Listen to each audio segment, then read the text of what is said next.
There was a lot of great matches this week. This was probably one of the hardest weeks to choose from, as every show gave us some awesome wrestling. But which matches made my top 5 of the week? What's up, wrestling fans? My name is Aaron and this is Wrestling by Waldridge.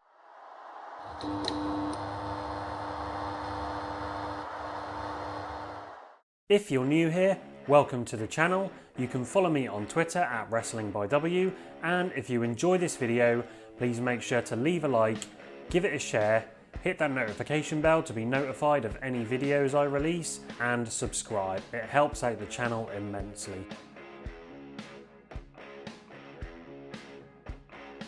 So, to kick things off, Sheamus versus Ricochet in a rematch from WrestleMania Backlash from Monday Night Raw of all shows. The match told a decent story of a resilient Ricochet enduring a lot of punishment from Sheamus, who primarily focused on Ricochet's back, but Ricochet was then able to capitalise on Sheamus injuring his leg and proceeded to execute his high-octane offense. It was great to see this match given a lot more time than their Backlash counterpart, as once again we saw the excellent chemistry between the two men. Ricochet is one of the best high flyers in the game at the moment and is a magnificent bumper, which makes for a great foil for Sheamus's aggressive power game. Thus, the offense was incredibly impressive in this match. I also liked how Ricochet managed a good amount of near falls. It made me really believe that he could possibly win this match, and it gave the contest some much needed drama. And whilst I thought the finish itself looked great, if Sheamus would have won the match with the white noise or perhaps used a back submission, I feel like that would have made more sense. Firstly, it stops Sheamus from using his injured leg, and secondly, it culminates the work that he did to Ricochet's back earlier on in this match. Still, it was a good finish to a great match where Sheamus picked up the victory.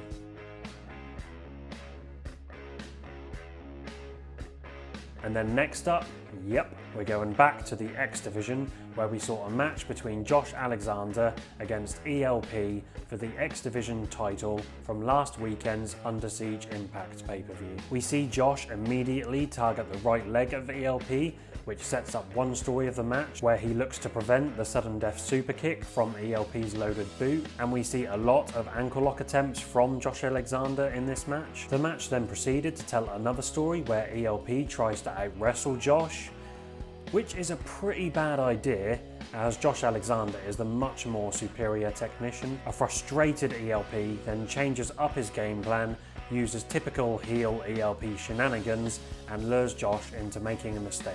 Josh injures his right hand on the turnbuckle, which is a massive target for ELP, allowing him to gain control of the match. I thought Josh sold his hand very well here, and I loved the psychology of him changing his gripping hands when he had the ankle lock into ELP for the finish. The work rate in this match was excellent as well. As I said before, Josh Alexander's technical work is brilliant, and ELP's athleticism is incredible. And I thought there was a lot of chemistry here for a first time match between the two, and after a couple of entertaining near falls and submission teasers from both wrestlers, Josh manages to pick up the win by sitting on an ankle lock, which forces ELP to tap out. A very fun match, which I think met everyone's expectations.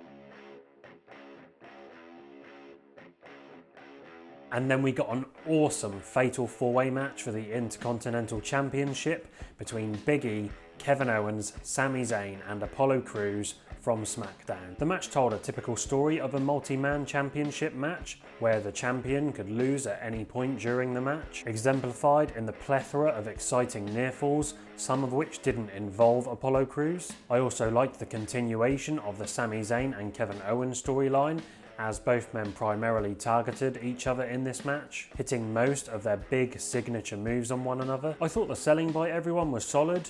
No one oversold for too long on the outside of the ring, which is sometimes the case in these multi-man matches, and I think that's credit to the fast pace of this match. It never really felt like a bunch of singles matches, which triple threats and fatal four-ways can sometimes do. Yeah, the amount of near falls which I mentioned earlier, along with that fast pace and some excellent wrestling, made for a super thrilling contest. And although the finish was cheap, I thought it was well booked for a heel victory. Commander Aziz got involved and prevented Big E from making a pinfall on Apollo Crews, but Big E manages to fight off Commander Aziz. However, before he could finish Apollo off, Aleister Black made his return, distracts Big E, smashes him with a big black mass, which allows Apollo to pick up the victory. I really enjoyed this match. It was a lot of fun the whole way through, and it's great to see Aleister Black back.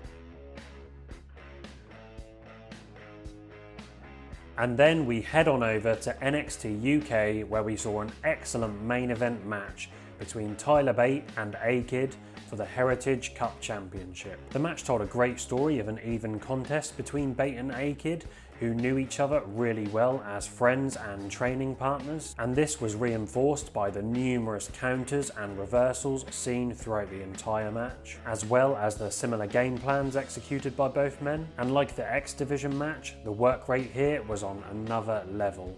This was just a great advert for British wrestling. Excellent technical work featuring methodical transitions and counter wrestling in the first 3 rounds, which then develops into much more of a physical contest with stiff striking and grappling. The face versus face dynamic hindered the drama just a fraction, but there were some good near falls, and there was an excellent segment at the end of round 5. A-Kid locks in the omoplata on Tyler Bate with 15 seconds to spare, and it looks like Trent Seven is going to throw in the towel as Tyler Bate is just screaming in agony, but he manages to hold on for the bell. This was an awesome dramatic spot, and I thought Bate sold the omoplata really well here, even after the bell had rung for the round to end. The selling of exhaustion and fatigue was stellar, and I thought the pace was great as well, as it gradually built up after each round.